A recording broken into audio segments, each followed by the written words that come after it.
If you have an interest in horses and love learning more about horses, the horse industry, teaching, or even managing your own horse business, then you're in the right place.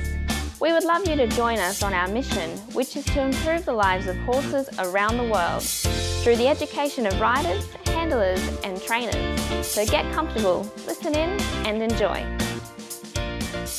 This has been another episode sponsored by Online Horse College. If you haven't had a look at the wide variety of equine-specific accredited courses, then go to onlinehorsecollege.com and I'll see you over there.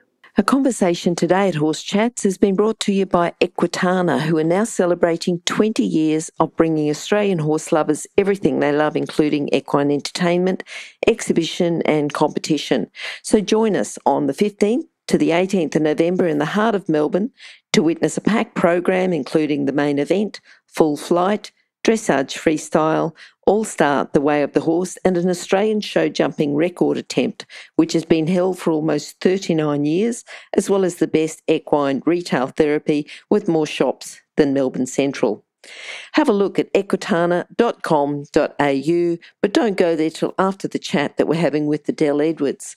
Adele is chatting to us today about 10 points which would help you and your equine experience more freedom. And if you'd like to know a little bit more about Adele, go to one of our episodes earlier, number 233, to find out a little bit more about Adele and where she's coming from and just a bit more about her background and why she is very well qualified to talk about 10 points which will help you and your equine experience more freedom.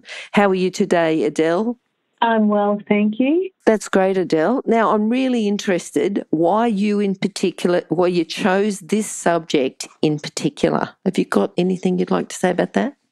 I thought just to be able to explain a little bit more about the method and how I work with horses on an energetic level, I guess. Yep. That's predominantly, my thing. So Yep. I thought just giving a bit more of an insight into that because it is different and a bit left to centre and being able to explain, that in a little bit more detail.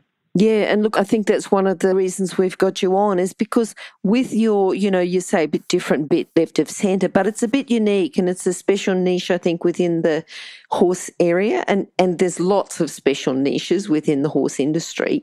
And I know that people are particularly interested in this area. Others might be more of a generalist and thinking, well, this is interesting, but some in particular will be looking for this and going back and listening to this particular topic a few times.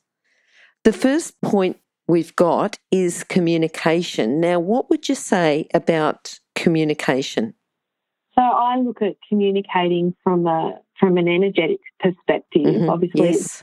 We're not speaking to horses, so being able to feel what's going on. So energy healing is a simple way of communicating with your equine, and this happens through rebalancing the electromagnetic field that surrounds all living things. We get most of our life energy from the air we breathe. Everything living depends on breath. So from the moment we're born, nothing but a series of breaths. We constantly drain this energy through our thoughts, our actions of will, motion of muscles. Therefore, constant replenishment is necessary. So the horse's overall structure is composed of two parts, the visible physical and the invisible energy body. And this invisible energy body interpenetrates the visible body and extends beyond it. So just as the physical body has blood vessels through which blood flows, the energy body has fine channels or meridians through which chi flows and distributes all over the body. So chi, a word being more used in Eastern traditions, is another way of referring to energy. So the energy body of a horse is made up of living energy, and both this energy and the physical body are very closely interconnected. So what affects one affects the other. So in acupuncture, needles redistribute the congested or blocked energy by opening the energy channel so energy can flow to other parts of the body. So sometimes if I'm using acupuncture, I'll direct my own energy to the needle in order to reach, the area I'm trying to work on. So this is done more with horses that are, say, weak or depleted. So energy healing is like another way of being able to help your equine and communicate on that level. Mm-hmm. Mm-hmm. Now, that sort of brings us to the next point, and I'm glad you put this in because you've given us sort of a good overview of communication, but the next thing people will be listening, and especially those who are a bit generalist, not specifically looking for this area, but the question they're going to ask is, why does my horse need to be healed? Why do horses need healing? Absolutely. So when a horse's meridians are partially or severely blocked, energy can't flow freely in and around affected areas, and the body is naturally capable of healing itself, but at a certain rate. So if we increase life energy to the affected parts of the body, we can accelerate the healing process. So due to horses not being able to tell us what they're feeling, by the time we see the symptoms or the imbalance, it's actually been affecting them for quite some time. So for this reason, I've found energy healing not only helps with healing the physical or emotional dispositions, but also for preventing, things from manifesting. So it's a good prevention, better than cure kind of option. Okay. Now, that brings us, I suppose, on to the next, because you said that by the time we even notice, it would have been like that for some time. You've got us the next point about unbalanced energy can lead to disease and disorder. What type of disease and disorder, and how does that work?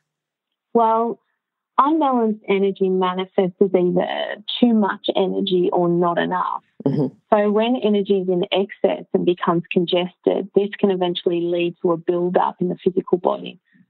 So, for example, a great deal of tension can be carried in the skin, and in time, this can create a distortion that eventually affects the functioning of the meridians, which then flows into the internal organs.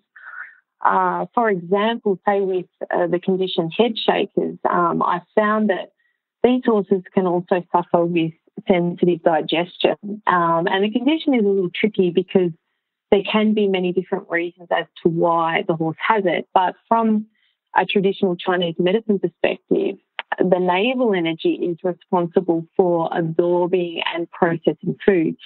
And if this area is not processing correctly and begins to build up a congestion of energy, then that energy can move to the acupuncture point directly behind the navel. And that energy centre is called the Ming-Mang Centre. And this Ming-Mang Centre regulates the amount of energy we have moving up and down the spine. So it affects the adrenal glands, the kidneys, the blood pressure and the nervous system. And if there's a build-up of energy in this Ming-Mang, it can create a lot of pressure in the head and the glands. So I've found by removing the built-up energy in that area, it can have a really positive effect on the condition. So it's kind of looking at how the energy is moving and why has this condition manifested itself, and trying to treat the body, holistically and rebalance the diseased energy to bring balance back to the flow of energy within the horse. Wow, it's a big topic. It's a huge topic. Yeah, you're obviously very well versed in it. Now, the next thing, the understanding energetic anatomy. Do you want to talk about that? So understanding energetic anatomy is just as beneficial as understanding physical anatomy. So for example, if you know certain things about your physical body, you can learn what to do to optimize it through food, diet. And when you know certain things about your energetic anatomy, you can learn what to do to optimize it through balancing the energy body. So there's an energetic counterpart to every physical counterpart. And an example of this can be observed through, say, organ transplants. So our organs store memories by coding nerve cells, which allows the sensory system to reorganize smells, according to cellular memory theory. And there have been many reported cases where the recipient's personality, who's received, say, a new organ, is affected by the personality traits of the former organ owner. So this phenomena highlights the benefits of understanding energetic anatomy and how if we clear the congested energy and certain cellular memories, that it can, clear the organ, which is kind of how I work when I'm working with the horse. I look at, the organ, and I look at what is lodged in the memory. And by clearing that, it helps, the horse to release whatever issues going on for them. Yeah, and when you talk about issues, we talk a lot about retraining horses and the training process is psychological problems that the horses have, but physical pain, stress, anxiety can lead to the behavioural problems. You want to talk about that? Definitely. So, like with what I was saying about cellular memory, certain environmental impressions can be stored in the physical body and organs, and these memories obviously create patterns of behaviour, and then the behavioural patterns become the problem. And like an example of this, I had a client's horse which had returned from the breakers with fear of floating, which it didn't previously have, and it would take anywhere from 15, 30 minutes to get this horse on the float. And in treating the horse, I found that it had a lot of emotional stress around being moved.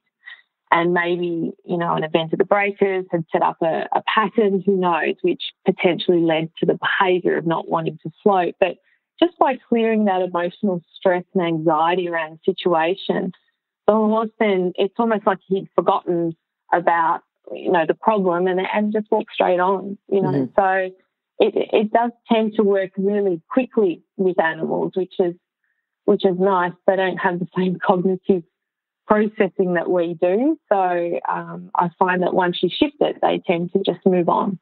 Okay. And the physical dispositions, they start in the energy body? Yes. So I guess within the statement, we worry ourselves sick. So yes. A particular horse which was, reported as never having a day of sickness in his life, came with a really bad case of asthma, and the owner had bought this horse and moved him to an agistment park. There was also a riding school, so a lot of high stress. Prior to the move, the horse had been with the same people most of his life and had become very stressed from being moved. So he ended up with this bad cough and a foot abscess and was really run down. And then the cold developed into a chest infection. He wasn't rideable, and his owner basically tried everything.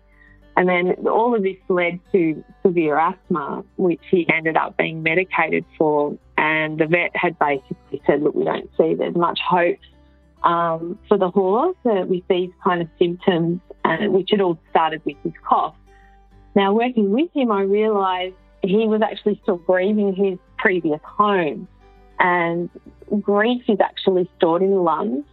And not being able to, deal with all of that, he became really emotional and overwhelmed. So I suggested to her, are you able to take him back to the original place? And luckily, because the people were moving, they said, we're still here for a couple of months, bring him back. And he was so thin, he couldn't eat, because he couldn't breathe, and she took him back to the original place, and the horse literally transformed within a couple of weeks. He was off medication, he was breathing normally, and she was able to get weight back on him, build a relationship, and the horse came back. But that was amazing to watch how that emotional grief that had affected his lung energy had just progressed into all this lung and respiratory stuff, and become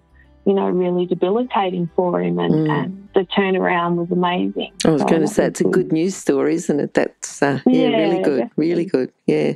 If you're an equestrian coach or a horse riding instructor, or even if you aspire to be one, have a look at the free video series for horse riding instructors on the Horse Chats website. Go there now, have a look, horsechats.com. So would you like to talk then, and this is the next point that you've got, the grief and trauma have an extremely draining effect on our horse's energy. Yeah, so when horses are experiencing something traumatic, they produce repeated energies of fear. And when this happens for a prolonged period of time, the negative energy produced has a strong inhibiting effect, which can be extremely weakening on the horse's energy. So low energy, fear, anxiety, phobias can be a result. And a Glenys Cox comes to mind. The owner contacted me because she felt her horse wasn't, being himself, and she wasn't able to put her finger on what was wrong, but his ability to cope had changed. And she'd sent him back to the trainers to see if they could work with him. And they said they couldn't find anything really wrong, but when he'd come back to the property, he'd fall back into this same sort of behaviour of not being settled and flat. And so when I started treating the horse, I picked up grief energy again, really strong. And the owner was a little sceptical about how I work. So she was, not really giving me any backstory and kind of waiting to see what I came up with. And the energy pattern of the horse was presenting like a horse that had lost a paddock mate or something like that. Mm-hmm. And when I asked her if this was the case, she looked at me quite surprised and said, well, 18 months ago, I had a horse that was bitten by a snake, and he passed away, and the Glenys was standing with him when this happened, and was really upset by the whole thing. And the owner hadn't really thought that 18 months later the horse would still be affected by this event.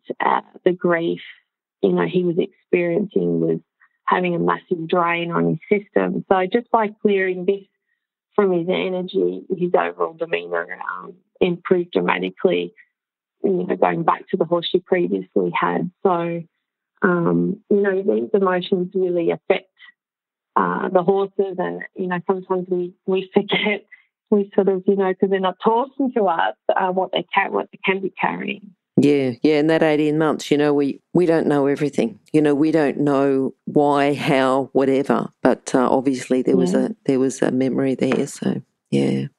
Now the next point you've got, the energetic healing discharges behavioural problems by helping to rebalance the whole body, the mind and the motion into a neutral state.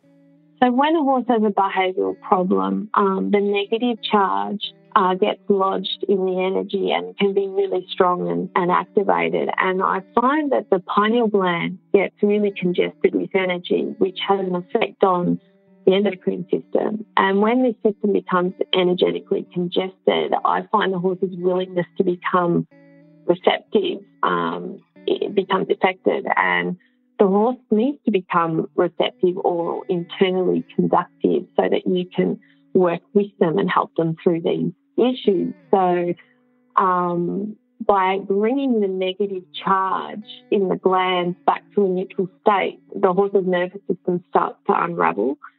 So feeling of, anger or worry or prolonged irritation has a really potent effect on the horse's energy and may result in a depletion in, say, the abdominal area, which can manifest as, say, a loose bowel or ulcers or anything like that. So these negative emotions can cause disruption, so the whole physical body becomes, can become sick. Mm-hmm. So when the horse is worn out and the blood is exhausted of its life energy, it's very difficult for the horse to train through the behavioural problem. So I kind of believe the horse's rehabilitation should be a more holistic approach, and diet, energy clearing methods for stress, and body work and training, and it's sort of a whole package, I think. Yep. Yeah, I think there's a lot more understanding. As I said before, we don't understand a lot of things, but there's a lot more acceptance now of that whole holistic package rather than just dealing with one particular problem. Definitely. Mm. Now, the relationship between you and your horse takes on its own relationship dynamic, affecting the dynamic between the horse and the rider. Absolutely. So, the energy body of the horse and the energy body of the rider after a period of time becomes interconnected. And to have a deeper understanding of your horse, you need to look at your level of conductivity and resistance. So to have like an inner understanding, you need to be conductive. And some people are naturally really gifted in this area, and they're able to direct the combined energy of the horse and the rider into like a rhythmical dance and marriage. But being careful what you think and what you say and what you feel when you're around your horse is actually really important, because energy follows thought and intention. And this can affect the developing, relationship. So when treating horses, I find very often their energy is holding the energy of the owner.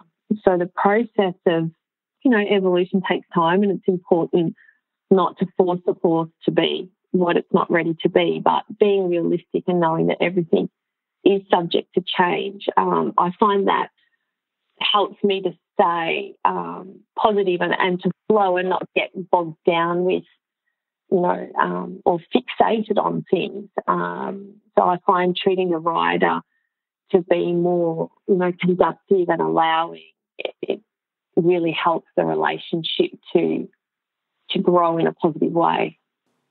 Okay, good. Now, I know that you've said that anyone can use the healing steps you use to self-empower and form a deep connection with their horse, but how? Tell us a little bit more about that. Well, we're all conductors of energy. One of the biggest problems I find in healing is doubt. As soon as the mind comes in and doubts, we create quite a strong internal resistance, and we need to become conductive so that energy flows. So being open and receptive to the possibilities is, important. The important steps to consider is understanding the anatomy, because this helps one form a deeper awareness of the energy body and the physical body connection. Learning how to feel the energy body for congestion or depletion, and understanding how to interpret your findings. Obviously, this is practice and it takes time, but I've kind of put that into a very energy back to a neutral charge. So bringing the depletion or the congestion back into balance. So there's steps on how to do that. And then, giving people those tools so that they can actually work on their horse themselves, because some conditions, need more than one treatment. And I think, people can be doing it themselves and working on the problems themselves, then that's half the battle. Yeah. Look, I think that, you've certainly opened up some ears, I'm sure, from some of our listeners. And if people would like to contact you a little bit more about points that will help you improve your equine experience, more freedom, how can they do that? What's the best way to contact you, Adele? So either through my Facebook page. So There's Horse Talk with Adele, or my website, and email on there, and phone number. I'm happy to have a chat to people as well, just if they've got a situation and they want a different perspective. Always happy to have a chat. So, or my website, adeleedwards.com.au. All right. Look, that's great, Adele. I think that's, very good for our listeners to go and do a little bit more in-depth talking to you about this. I think, great that you've asked people to contact you, and I think you'll get some people contacting you about that, and we'd love to have you back and just to talk about this in a little bit more depth, or, in sort of a varying, I'm sure you'll find a great subject for us, and look forward to chatting you some more. Yeah, wonderful. Thanks for having me. Now, if you're still there, you probably know that I'm absolutely passionate about education within the horse industry. That's why I host this podcast. My other venture is Online Horse College. Have a look now at onlinehorsecollege.com, and I'll see you over there. Remember that our comments and instructions are general in nature and do not take into consideration your individual horses or your individual ability and circumstances. If you enjoyed this podcast, then please leave your comment below.